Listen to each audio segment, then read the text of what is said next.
เอาไปเอาไป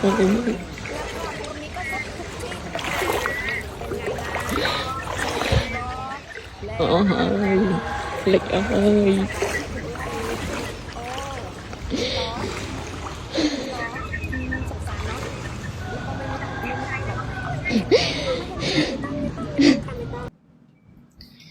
ทำคลิปเยาะเย้ยคนอื่นพอโดนตัวเองร้องไห้ไปไม่เป็นกับสบายดีนะครับผมสบายดี FC ทางฝั่งไทยแล้วก็ฝั่งลาวเด้อวันนี้ก็มาอยู่ในช่องบ่าวลำ Channel เส้นเก่าเส้นเคยนะครับผมล่าสุดนะครับผมพี่น้องสองผัวเมียเขมรนะครับที่ออกมานะครับอัดคลิปเยาะเย้ยนะครับคนไทยเป็นประจำนะครับล่าสุด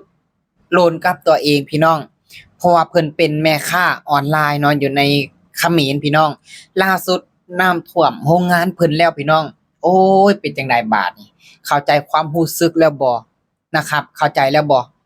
นะรู้สึกนั้นมันเป็นจังไดนะครับก่อนหน้านี้นะครับก็มีที่ว่าออกมาอัดคลิปนะครับเยาะเย้ยคนไทยนะครับออกมาอัดคลิปนะครับสมน้ำหน้าคนไทยนะครับผมโอ้โหนะครับพอโดนกับตัวเองอัดครับพอโดนกับตัวเองอัดคลิปนะครับผมห้องให้นะครับน้ำท่วมสินค้าน้ำท่วมของเพิ่นนะครับเต็มโรงงานอยู่เป็นจังไดบาดนี่เข้าใจความรู้สึกนี้แล้วบ่นะครับเกี่ยวกับปัญหาน้ำท่วมภัยพิบัติต่างๆจากธรรมชาติบ่มีไผอยากให้เกิดบ่มีไผอยากเจอแต่บ่มีผู้ใดดีกเลี่ยงได้แต่ชาวเขมรกลับเอาไปเฮ็ดคลิปนะครับเยาะเย้ยนะครับสมน้ำหน้าคนไทยอู้หลายสิ่งหลายอย่างพี่น้องคือที่เห็นคือที่ฮู้หั่นล่ะพี่น้องสองผัวเมียเขมรคนนี้นะครับมักเยาะเย้ยคนไทยนะครับรวมถึงที่ว่าออกมาเนาะก็คือมีอีหยังนะมีโควิดนะครับรัฐบาลหนึ่งก็โควิดรัฐบาลหนึ่งก็น้ำท่วมรัฐบาลหนึ่งก็อะไรแผ่นดินไหวนะครับอีกรัฐบาลหนึ่งก็อะไรดินทรุดตัวนะครับโอ้โหพี่น้องเอ้ยนะครับเรื่องแบบนี้บ่มีผู้ใดอยากให้เกิดดอกว่าถึงโควิดนะครับผมเนาะมันก็เกิดขึ้นกับทุกประเทศนะครับว่าถึงแผ่นดินไหวนะครับผมมันก็ขึ้นมันก็โลนกันทุกประเทศพี่น้องแทบจะทุกประเทศนะครับผมเนาะนะครับนี่แหละบ่มีผู้ใดอยากให้เกิดว่าถึงน้ำท่วมนะครับมันก็ท่วมทุกประเทศนะครับผมบ่มีประเทศใดดีเลี่ยงได้ที่บ่มีน้ำท่วมนะครับท่วมทุกประเทศแม้กระทั่งประเทศเขมรเองที่ว่าเยาะเย้ยคนอื่นที่ว่าเว้าให้กับคนอื่นก็ยังท่วมนะครับล่าสุดก็ยังท่วมฮอดโรงงานนะครับโรงงานของนะครับเขมรปากแจ๋วนี่ล่ะเนาะแล้วเข้าใจความรู้สึกแล้วบ่บัดนี้นะเข้าใจแล้วบ่อัดคลิปนำห้องไห้นำจักเว้าจักจมอีหยังเดือมุกเดือใจเพิ่นล่ะมานะครับบ่นำก็บ่ฮู้คือกันว่าเพิ่นจมอีหยังหรอกถ้ามาเว้าใกล้ๆบ่นำก็สิมีแต่เกาหัวหั่นล่ะพี่น้องนะกับสองผัวเมียเขมรคนนี้น่ะมักเยาะเย้ยคนอื่นมักหัวเราะหัวขวัญคนอื่นพอถูกกับตัวเองเป็นหยังคือห้องไห้คือบ่หัวเราะคือจังที่ว่าให้กับประเทศอื่นล่ะนะครับว่านำก็งงคือกันนี่ล่ะเข้าใจแล้วบ่บาดนี้ความรู้สึกมันเป็นจังใดกับการสูญเสียนะครับนะเข้าใจแล้วบ่บาดนี้ภัยธรรมชาติบ่มีผู้ใดดีกเลี่ยงได้บ่มีผู้ใดอยากเจอกับภัยพิบัติน้ำท่วมแต่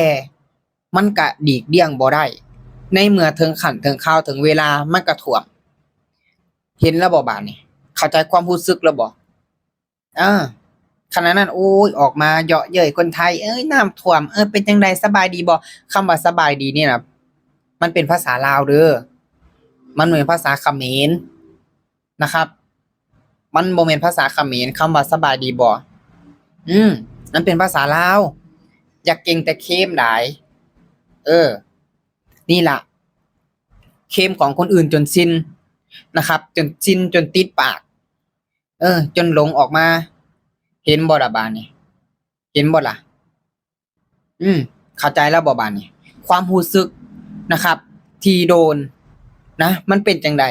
ผ่านมามีแต่ออกมาเยาะเย้ยคนอื่นมีแต่มาเว้าให้คนอื่นหัวเราะหัวขวัญคนอื่นแล้วมื้อนี้เจอกับตัวเองคือบ่อัดคลิปหัวล่ะเป็นหยังคืออัดคลิปร้องไห้นี่ล่ะบาดนี้เข้าใจแล้วบ่เอ้ยพี่น้องบ่ลำเบิ่งบ่ลำแล้วก็ยังศูนย์นะครับหลายสิ่งหลายอย่างนะครับหลายๆคลิปที่ว่าสองผัวเมียเขมรคนนี้นะครับอัดคลิปออกมานะครับเว้าให้กับคนไทยเว้าหลายสิ่งหลายอย่างพี่น้องทั้งเว้าทั้งหัวเว้าสมปีหุบผึกนะครับที่มันเว้าได้มันเว้าออกมาเบิดแล้วล่าสุดมื้อนี้มันมาโลนกับตัวเองมันคือไห้ไห้ดีใจบ่รู้ว่าไห้เสียใจคิดเอาจังซั่นล่ะพี่น้องนะครับผมคิดเอาจังซั่นล่ะบ่ต้องไปคิดจังหลาย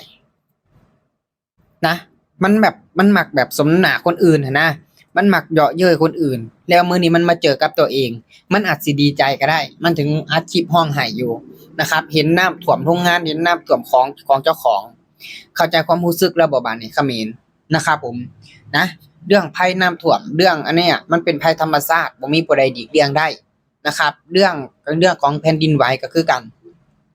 บ่มีผู้ใดหลีกได้แล้วก็บ่มีผู้ใดฮู้ว่ามันสิเกิดขึ้นตอนใดอีกนะครับแล้วก็ในเรื่องของโควิดเป็นกันทุกประเทศเป็นกันทั่วประเทศนะทุกๆประเทศเจอคือกันเบิดรวมถึงเขมรเองขณะนั้นก็ยังเอามาเว้าใส่ไทยถ้ามันเป็นแค่ในประเทศไทยนะบ่ล้ำก็บ่ว่าเด้อพี่น้องอันนี้มันเป็นกันเบิดทุกประเทศนะครับว่าสิไทยลาวพม่าเขมรเนาะเป็นทุกประเทศเป็นกันเบิดตุยกันก็หลายนะครับยังมาอัดคลิปเว้าให้กับคนไทยว่าโควิดแล้วก็แผ่นดินไหวน้ำท่วมแผ่นดินสุดตัวโอ้ยจักสิเว้ามาเพื่อหยังคือสิแม่นเปิดแนวเอามาอ้างจังเอาอันนี้มาเว้าจังเอาอันนี้มาอ้างพี่น้องนะฟังแล้วกินกันแบบไหนก็สามารถคอมเมนต์กันเข้ามาได้นะครับผมเนาะทั้ง FC ฝั่งไทยแล้วก็ฝั่งลาวนะครับนะว้าวคอมเมนต์กันเข้ามาได้พี่น้องคิดเห็นกันแบบใดนะครับ